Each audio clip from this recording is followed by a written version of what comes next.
Programme میں ایک بار پھر خوش آمدید ناظرین. اب جو بورڈ آف پیس کے حوالے سے معاملات ہیں، پھر اسرائیل کی جانب سے جو کارروائیاں کی گئیں جن کی پاکستان سمیت مختلف ممالک نے مذمت بھی کی ہے، اسی پر ہم بات کریں گے. جوہر سلیم صاحب سابق سیکرٹری خارجہ اور president institute of regional studies ہیں، وہ ہمارے ساتھ موجود ہیں. جوہر سلیم صاحب بہت شکریہ وقت نکالنے کا.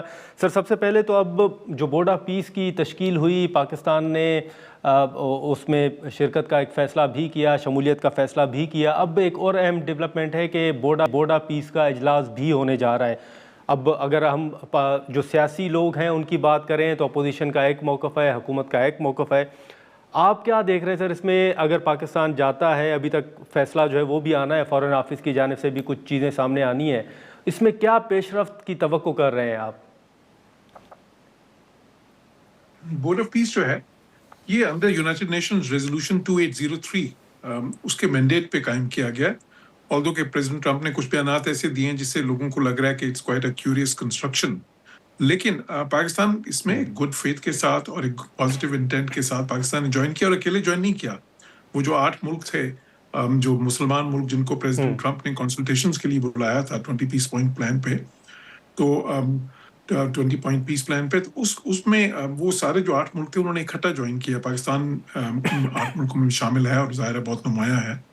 اور اس میں کوشش یہ ہے کہ دیکھیں پاکستان کی اور ان سارے ملکوں کی، جس طرح سعودی عرب ہے، یو اے ای ہے، قطر ہے، ترکیہ ہے، انڈونیشیا، بڑے اہم ممالک ہیں یہ سارے مسلمان. تو ان کی ساروں کی کوشش ہے کہ مشترکہ طور پہ جب اس میں ہوں گے یہ، تو یہ انشور کریں کہ وہاں پہ غزہ میں مسلمانوں کے ساتھ کوئی جو ہے ناانصافی نہ ہو. وہاں پہ جو پلان ہو رہا ہے کہ وہاں پہ سب سے پہلے تو دیکھیں وہاں پہ ایک ریلیف اینڈ ریہیبلیٹیشن ہونی ہے، پھر ایک ریکنسٹرکشن ہونی ہے، ساتھ ہی ساتھ ایک جو ہے نا وہاں پہ پیس قائم ہونا ہے، پھر پیس کیپنگ بھی وہاں پہ ہوگی. ظاہر ہے کیونکہ اسی بورڈ کے نیچے وہ جو کمیٹی آف جو ایک ایڈمنسٹریشن بھی بن رہی ہے جس کو وہ نیشنل کمیٹی کا نام دے رہے ہیں اس کی ایڈمنسٹریشن کے لیے. تو وہ لیکن یہ سب کچھ اس بورڈ کے تابع ہوگا. اب اس بورڈ میں دیکھیں بہت سے ملک دنیا کے اس وقت شامل ہوئے ہیں، مسلمان ملکوں کے علاوہ یورپ سے بھی کچھ ملک ہیں، ایسٹرن یورپ سے خصوصاً، پھر لیٹن امریکہ سے ہیں. ابھی تک تقریباً 25 ملکوں نے آمادگی ظاہر کی ہے. اس میں 60 کے قریب ملکوں کو انویٹیشنز گئے تھے.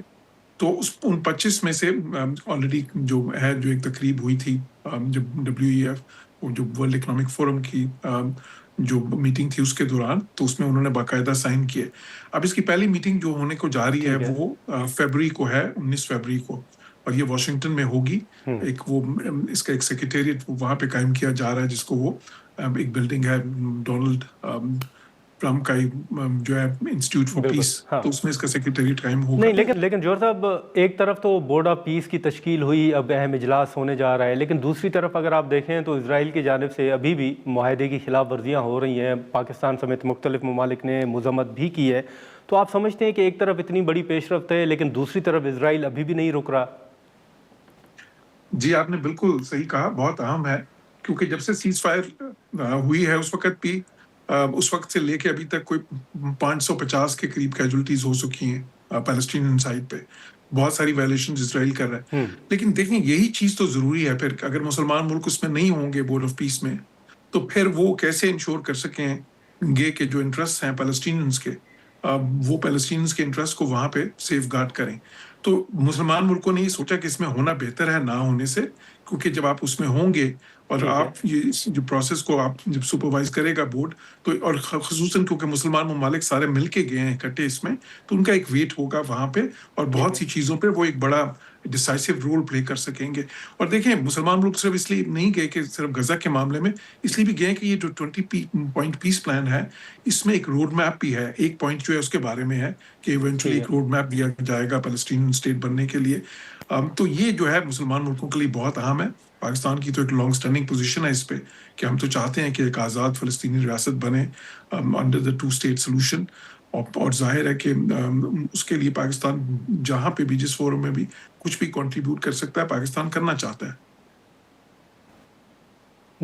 لیکن سر دوسری طرف جیسے آپ نے بھی ذکر کیا کہ کچھ واقعات ایسے پیش آئے ہیں جو ڈونلڈ ٹرمپ صاحب کے حوالے سے پھر بات بھی کی گئی، ان کو نوبل پیس پرائز کے حوالے سے نامینیٹ بھی کیا گیا پاکستان کی جانب سے بھی. پھر اب جو ایران کے حوالے سے ایک صورتحال سامنے آ رہی ہے اس پر بھی کچھ جو چیزیں ہیں یا کچھ سوالات ہیں وہ بھی اٹھ رہے ہیں. ابھی جو کچھ خاموشی ہے، آپ سمجھتے ہیں کہ وہ معاملات حل ہو گئے ہیں یا اس میں کوئی پاکستان بھی اپنا کردار ادا کر سکتا ہے، یا آپ سمجھتے ہیں کہ خاموشی ہے لیکن ابھی بھی امریکہ اور ایران کے درمیان معاملہ کوئی حل کی طرف جاتے ہوئے آپ کو نظر نہیں آ رہا؟ دیکھیں، بالکل ایک تو یہ ہے کہ پازیٹیو ایک ڈیولپمنٹ یہ ہے کہ چلیں مذاکرات جو ہے نا شروع تو ہوئے عمان میں، ہاں، پہلا راؤنڈ ہوا، اس کے بعد دونوں سائڈز نے کہا کہ جی پازیٹیو سٹارٹ ہوا ہے ایک، اور اس کی وجہ سے جو اصل فائدہ ہوا ہے وہ یہ ہوا ہے کہ وہ ایک جنگ جس کا خطرہ تھا فی الحال تو وہ خطرہ تھوڑی دیر کے لیے ٹل گیا ہے۔ ہاں، لیکن دیکھیں اس کا جو کانٹیکسٹ ہے وہ بہت اہم ہے۔ میں تو اس پہ اپنے کامنٹس میں پہلے ہی کہہ چکا ہوں، جب یہ پروٹیسٹ ہو رہے تھے اور پریزیڈنٹ ٹرمپ کی تھریٹس آ رہے تھے تو میں نے اس وقت بھی کہا تھا کہ دیکھیں امریکہ ابھی انٹروین صرف تب کرے گا اگر ان کو لگے کہ سچویشن رائپ ہے ایک رجیم چینج کے لیے، اور اگر ان کو لگا کہ یہ پروٹیسٹ اتنے زیادہ نہیں چلیں گے تو وہ نہیں کریں گے، اور وہی ہوا۔ ساتھ ہی ساتھ میں نے یہ بھی کہا تھا کہ اس کے بعد امریکہ بہت ہی زیادہ پریشر ایگزرٹ کرے گا ایران پہ اور سکویز کرے گا ان کو کہ کنسیشنز دیں وہ نیوکلیئر جو ہے نا ایشو کے اوپر، اور اگر وہ نہیں دیں گے تو پھر وہ اسٹرائکس کی ٹھیک طرف ہے، جائیں گے۔ تو وہ والا مرحلہ ابھی چل رہا ہے۔ امریکہ نے ان کو کافی زیادہ پریشرائز کر کے مذاکرات کی میز پہ تو لے آیا ہے امریکہ، اس پہ تو وہ آ گئے ہیں۔ لیکن اب اگر ایران نے کنسیشنز دیں نیوکلیئر ایشو کے اوپر، بیکاز ویسے تو امریکہ نے 3 ایشوز اور بھی لے آئے ہیں، بیچ میں میزائل کا بھی لے آئے ہیں، ساتھ ہی ساتھ وہ کہہ رہے ہیں کہ جی آپ اپنے لوگوں پہ بھی ظلم نہیں کر سکتے، اور لیکن اصل جو مسئلہ ہے وہ تو نیوکلیئر ہی ہے ایشو، اسی پہ بات ہونی ہے۔ جی، باقی جو پوائنٹس ہیں وہ تو ایڈیشنل ہے نا، کہ ایک تو خیر چوتھا پوائنٹ یہ ہے کہ جی آپ جو پراکسی آرگنائزیشنز ہیں جن کو وہ کہتے ہیں حماس اور حزب اللہ اور ہوتیز، ان کو آپ سپورٹ نہیں کریں گے، لیکن ایران نے دوسری طرف یہ کہا کہ جی ہم باقی پوائنٹس پہ بات ہی نہیں کریں گے، ہم صرف نیوکلیئر پہ کریں گے۔ تو اصل بات جو ہے وہ نیوکلیئر پہ ہوگی، لیکن اس پہ اگر کنسیشن نہ ہوئی، کیونکہ امریکہ اس پہ کیا چاہتا ہے، امریکہ چاہتا ہے زیرو انریچمنٹ، کہ بالکل وہ فریز مانے کہ بالکل وہ یورینیم کی افزودگی نہیں کریں گے۔